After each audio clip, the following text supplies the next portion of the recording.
اعوذ باللہ من الشیطان الرجیم، بسم اللہ الرحمن الرحیم۔ میں محمد زید خان، ایڈوکیٹ ہائی کورٹ،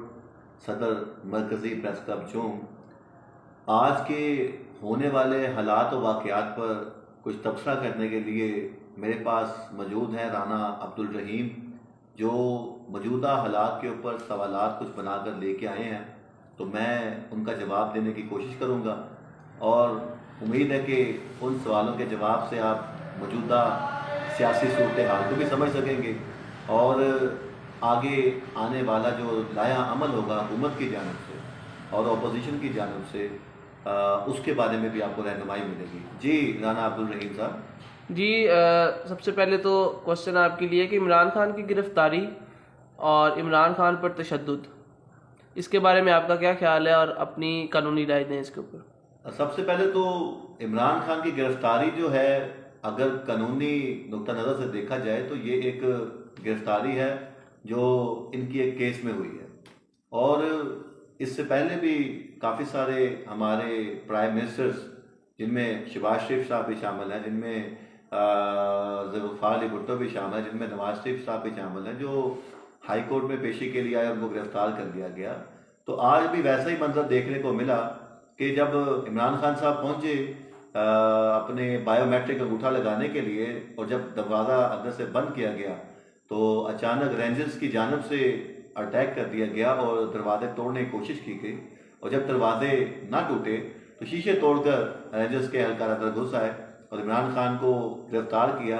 اور عین شاہدین کے مطابق ان کو راڈ سے مارا بھی گیا۔ اور جب وہ ویڈیو میں آپ دیکھ بھی سکتے ہیں کہ انہوں نے اپنے سر کے اوپر دونوں ہاتھ رکھے ہوئے تھے، تو میرا خیال ہے اسی بات کا ثبوت تھا کہ ان کے سر پہ راڈ لگا ہے اور وہ شدید قسم کی تکلیف میں تھے، جس کی وجہ سے انہوں نے اپنے سر پر ہاتھ رکھے ہوئے تھے۔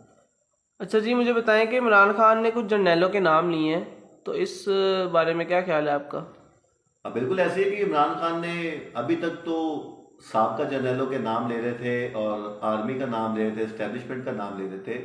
تب تک تو ان کے خلاف کوئی ایکشن نہ لیا گیا، لیکن اب گزشتہ ایک ہفتے سے وہ مسلسل اپنا آرمی کے حاضر سروس جرنیلوں کے اوپر سنگین قسم کے الزامات لگا رہے تھے۔ تو کل آئی ایس پی آر کی جانب سے ایک بڑا سخت رد عمل سامنے آیا ہے۔ اس رد عمل کی وجہ سے عمران خان کو میرا خیال ہے کل یہ اندازہ ہو گیا تھا کہ اب ان کی گرفتاری متوقع ہے، اور اسی وجہ سے انہوں نے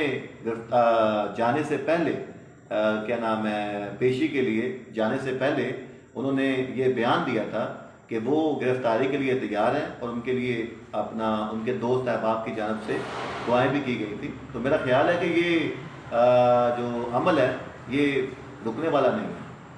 اچھا جی، مجھے بتائیں، لوگ عمران خان کی گرفتاری کو اور جو سارے معاملات ہیں بھٹو کے ساتھ جو ہوا، اور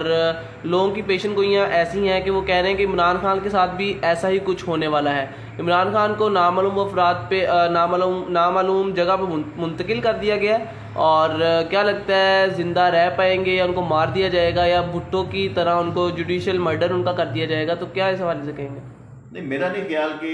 غلطیوں کو دہرایا جائے گا اور ماضی کو لا کر موجودہ حال کے اندر دوبارہ سے دہرا کر عوام کے اعتماد کو اور عوام کے معاملات کو ٹھیس پہنچائی جائے گی۔ تو میرا خیال ہے کہ عمران خان صاحب کا جو کرائم ہے اس کے مطابق ان کو سزا ملنی چاہیے۔ نامعلوم مقام پر منتقل کرنا کسی مسئلے کا حل نہیں ہے۔ ان کا جو گناہ ہے ان کا ٹرائل ہو، ٹرائل ہونے کے بعد ان کو عدالت میں پیش کیا جائے، اور جو ایک ملزم کے ساتھ رویہ بڑھتا جاتا ہے سیم ویسا ہی رویہ ان کے ساتھ بڑھنا چاہیے۔ اور رہی ذوالفقار علی بھٹو کی بات، تو بھٹو صاحب اپنا جوڈیشل مرڈر ان کا ہوا تھا، تو وہ عدلیہ کے اوپر بھی سوالیہ نشان تھا، اسٹیبلشمنٹ کے اوپر بھی سوالیہ نشان تھا۔ اچھا جی، عمران خان کی گرفتاری کے بعد ملک بھر میں احتجاج ہو رہا ہے، جتنے بھی شہر ہیں تمام میں عمران خان کے جو ووٹرز ہیں، جو کارکنان ہیں، وہ نکل آئے ہیں اور توڑ پھوڑ کر رہے ہیں۔ تو اس سے کتنا پریشر ڈال رہا ہے حکومت پہ، اور انٹرنیٹ سروس بھی معطل ہے، فون بھی بند کر دیے ہیں، کال بھی کسی کو نہیں کوئی کر پا رہا، کہ پریشر ہینڈل کر پائے گی حکومت اتنا؟ بیسیکلی یہ جو عوام کی جانب سے رد عمل سامنے آ رہا ہے، یہ رد عمل پری پلان ہے۔ جس طرح عمران خان کی گرفتاری پری پلان تھی، اس طرح رد عمل بھی پری پلان ہے، اور یہ رد عمل حکومت پہ تو پریشر ڈال رہا ہے، لیکن ساتھ ساتھ عوام کا جو رد عمل ہے یہ عمران خان کے لیے بھی شدید قسم کی پریشانیوں کا باعث بنے گا۔ اس رد عمل کے اندر اگر عوام کی جانی نقصان ہوتا ہے، عوام ملک کی املاک کو نقصان پہنچا رہے ہیں، عوام حکومتی اداروں کے اوپر ڈائریکٹ قسم کی الزامات لگا رہے ہیں، عوام حکومت کے اوپر اور آرمی کے اوپر. ابھی ایک ویڈیو میں دیکھ رہا تھا، ایک ویڈیو اپنا اپلوڈ ہوئی ہے جس میں آرمی کی گاڑیوں کے اوپر پتھراؤ کیا گیا، ڈنڈے مارے گئے. تو میرا خیال ہے کہ یہ چیزیں حکومت پہ تو پریشر ڈال رہی ہیں کہ عمران خان کو جلد از جلد رہا کیا جائے یا عمران خان کو نامعلوم مقام پر منتقل نہ کیا جائے، اس کو عوام کے اعتماد کے لیے عوام کے سامنے اس کو رکھا جائے. اور نمبر 2 ساتھ عمران خان کے اوپر بھی پریشر ہوگا. اور رہی بات اپنا جرنیلوں کے نام کی، تو ایک بات میں ایڈ کرتا چلوں کہ جب عمران خان صاحب گورنمنٹ میں تھے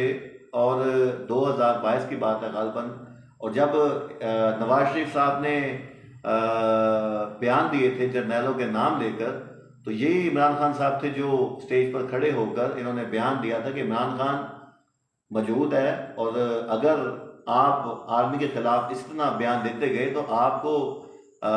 لندن سے پاکستان لے کر آؤں گا اور عوام میں آپ کے ساتھ وہی سلوک کیا جائے گا جو سلوک ایک عام قیدی کے لیے ہوتا ہے، اور آپ کو اسی جیل میں رکھا جائے گا جس میں عام قیدیوں کو رکھا جاتا ہے. تو یہ بات عمران خان نے اپنے منہ پر ہاتھ پھیر کر گئی تھی، اور تحریک انصاف کے ووٹرز نے بڑی جوش و خروشی سے اس کا جواب بھی دیا تھا. لیکن عمران خان کی شاید وہ خواہش تو پوری نہ ہو سکی، لیکن عمران خان اب دیکھیں کہ خود جرنیلوں کے نام لے رہے ہیں اور خود ہی حاضر سروس آرمی کے جو افسران ہیں ان کے خلاف بیانات دے رہے ہیں. تو میرا خیال ہے کہ جب یہ اقتدار میں تھے تو وہی رویہ شہباز شریف بھی اپنا رہے ہیں کہ آرمی کے خلاف جو بیانات ہیں اس کے اوپر ان کی جانب سے بڑا شدید قسم کا ایکشن لیا گیا. اچھا، آپ چونکہ صحافی بھی ہیں اور پڑھے لکھے صحافی ہیں، تو مجھے بتائیں کہ صحافیوں کی جو پیشن گوئیاں ہوتی ہیں وہ ثابت ہو جاتی ہیں، تو کیا لگتا ہے ماشاء اللہ لگ سکے گا اس کے بارے میں کوئی پیشن گوئی، اور اگلے جو آنے والے ملک کے حالات ہیں وہ کیسے ہوں گے؟ نہیں، ماشاء اللہ لگنا تو ایک بڑی ناممکن سی بات ہے. مجھے نہیں لگتا کہ ماشاء اللہ کے حالات قائم ہوں گے، کیونکہ 18ویں ترمیم میں ذوالفقار علی بھٹو آصف علی زرداری کی حکومت کے اندر 18ویں ترمیم آئی تھی. 18ویں ترمیم میں ایک شک ایڈ کی گئی تھی جس کے اندر واضح طور پر لکھا گیا تھا ملک کا آئین توڑنے والا ملک کا اور آئین کا غدار کہلائے گا. تو میرا نہیں خیال کہ اب ماشاء اللہ کے چانسز ہیں اور جو آرمی ہے یہ اپنے آپ کو ایک غدار ادارہ ڈکلیئر کرے. تو میرا نہیں خیال کہ ایسا کوئی ماشاء اللہ کا چانسز ہیں قانون کے مطابق. جی شکریہ خان صاحب، آپ نے اپنی اہم رائے سے لوگوں کو آگاہ کیا. انشاءاللہ ملتے ہیں اگلی ویڈیو میں. اللہ حافظ.